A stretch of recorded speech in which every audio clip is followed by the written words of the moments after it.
Okay, this is in your packet on page 6. This is the best looking version of this information in your packet. Well, we're going to be using this information here to answer the questions on page 7. Before we do that, we have to look at some note locations. Of course, this is about guitar. We've looked at the guitar a little bit, but all these notes are read by all different kinds of instruments: piano, trumpet, violin, flute, clarinet, guitar, voices, people who sing, vocalists. All these notes are read by the same in the same way across music. And there's a key concept you really want to pay attention to. So here it is. When the lines surround a note, the note is in a space. When one line or two lines surround a note, the note is in a space. Let's look at a note in a space. I'll circle all the notes in a space in this chart. Technically, there's a line surrounding that note, so that's in a space. There's a line through this note, so no. There's a line surrounding the note head down here, it's in a space. Line surrounding a note. There's a line surrounding a note. Two lines surrounding a note. There's one line there with a note in between, so that's in a space. This one's in a space.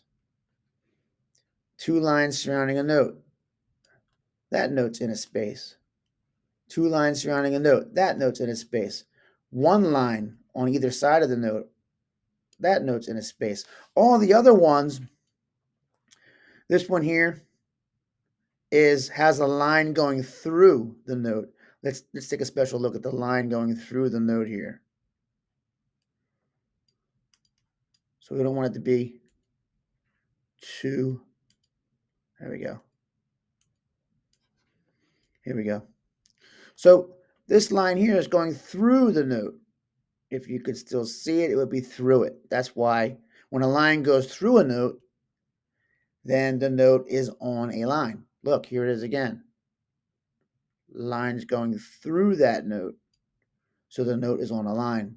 This note C, important note for today's lesson, is on a line. This note here, this E, is on a line.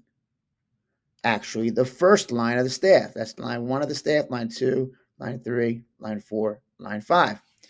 This note, this line, the second line is going through this note, so that note's on a line. The third line's going through this note. I didn't draw that very straight, but it's going through that note, so that's why it's on a line. Fourth line's going through this note, so the note is on a line. The fifth line's going through this note, so the note is on a line. And then this line up here is an extra line. It's going through that note, so you can see it's still on a line. So again, the trick is when the lines surround a note, the note is in a space. When a line goes through a note, the note is on the line. So that's our location piece. You see it? Now for the activity we're going to do, we're only going to use the notes from here up to here for our activity. But remember what it means when a note is on a line or in a space. So here we go. Ready? On page 7, question number 1. The note below the staff. We're going to write the name of the note that's below the staff. So the 5 lines, line 1, line 2, line 3, line 4, line 5, the 5 lines make up the staff. So if there's a note below the staff, well, that one's not below it. This one's above the staff here. This one, all these are within the staff. That leaves this one here to be below the staff. So the note below the staff is the note D because it's below the first line of the staff. I like writing in this color here. If that's line 1, right, then the note below that line is the note D, so it would be below the staff. Number 2, the note on the second line. So let's find the second line of the staff. Here's the first line right here. Here's the second line right here. So the note on that line is the note G. Question 3, the note on the first line. So we find our first line in our range here. Go along our first line. This note's close to it, but it's above the first line, which means it's in a space. This note is on the first line because the line's going through the note. So the note on the first line is the note E. Number 4, the note on the fifth line. Note on the fifth line. So let's find the fifth line. Line 1, line 2, line 3, line 4, line 5. Let's look left to right. Well, there's no notes over here. Let's go over this way. Okay, what note is the note on the fifth line? Question 4. That means the line is going to go through the note. So that's going to mean it's this one. So the note on the fifth line is the note F. The note in the fourth space. The note in the fourth space. Well, where are the spaces located? The spaces are located between the lines, right? So let's do it this way. Here it goes. Line 1, space 1. Line 2, space 2. Line 3, space 3. Line 4, space 4. Line 5. So if we're building from the bottom up, line 1, space 1. Line 2, space 2. Line 3, space 3. Line 4, space 4. Line 5. So we're looking at the note in the fourth space for question number 5. The note in the fourth space. Well, let's find it. Ready? Line 1, space 1. Line 2, space 2. Line 3, space 3. Line 4, space 4. The note in the fourth space is the note E, because these two lines surround the note rather than go through. So that note is in the space. The note in the fourth space is E. Question number 6. The note on the third line. On the line means the line is going to go through the note. So let's do it. Here we go. Ready? Let's do our lines here. The note on the third line. Line 1, space 1. Line 2, space 2. Line 3. And the note, the line goes through this note. So that's our answer. The note on the third line is the note B. Okay, you catching on to this now?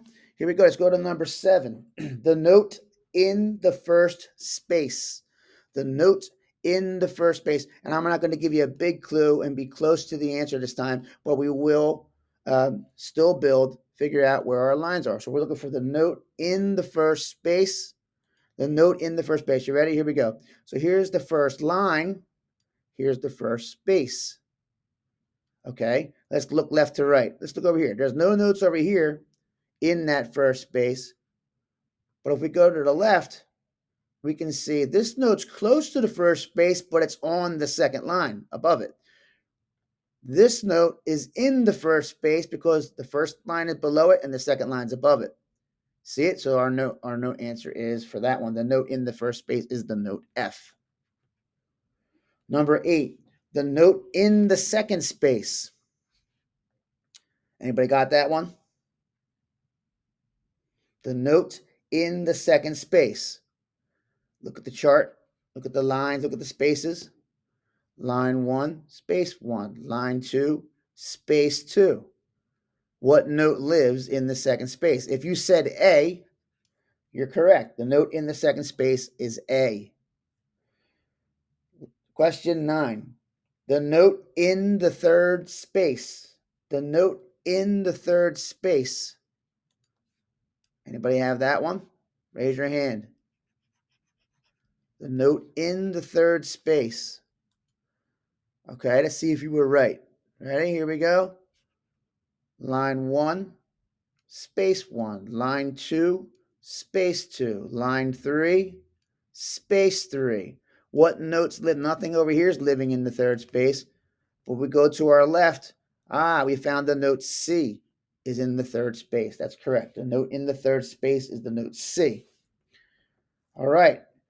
Number 10, the note on the fourth line. The note on the fourth line, which means the line's going to go through the note. Anybody have that one? Raise your hand. The note on the fourth line. Let's do it together. Line 1, space 1, line 2, space 2, line 3, space 3, line 4. Look over here. Well, this line is underneath that note, so this note is up in the space. But if we go to the left, the line's going right through this note here. It goes right through it. So that means that's our answer. So the note on the fourth line is the note D. And the last question, number 11, the note above the staff. Well, earlier, and we're going to skip this one for now, but we could talk about that for a second if you want to. But earlier, we had the note below the staff, which was just below the first line. So if this note D is below the staff because it's below the first line, which of our answer choices is going to be the one above the staff? And since we used all these, we marked it down, it's going to be the answer G because the G is above the fifth line, just above the staff. So number 11 is the note note name G. Yep. And one quick highlight. Look at your basic music alphabet. Your basic music alphabet is A, B, C, D, E, F, G. A, B, C, D, E, F, G, right? Okay. And then we have, if we talked about one last little concept, the concept, I call it the bag technique. If you look at the word bag, B-A-G, and you think about in terms of music, look at the note A over here. What's the note above A? B. What's the note below A? When you go up, you go to the right in music, or when you go up, your symbol goes higher up into the staff. And when you go lower in music, the symbols go down lower. So, and you go backwards in your alphabet. So what's the name of the note below A? Oh, it's G. Let's take one of those thoughts and continue up. What's the name of the note above A? B. What's the name of the note above B? C. What's the name of the note above C? D. What's the name of the note above D? E. What's the name of the note above E? F. What's the name of the note above F? G. What's the name of the note above G? Use your bag technique. Again, the name of the note above G is A. So you start over again. Let's go backwards a little bit. What's the name of the note below A? G. What's the name of the note below G? Symbol goes lower. Oh, F. I'm going backwards in my alphabet. What's the name of the note below F? E. What's the name of the note below E? D, etc., etc., etc., right? So the bag technique, if you write the word bag vertically, you can get your first couple answers because the note above A is B, the note below A is G. All right, so that's page 7. Nice work. Talk to you in a few.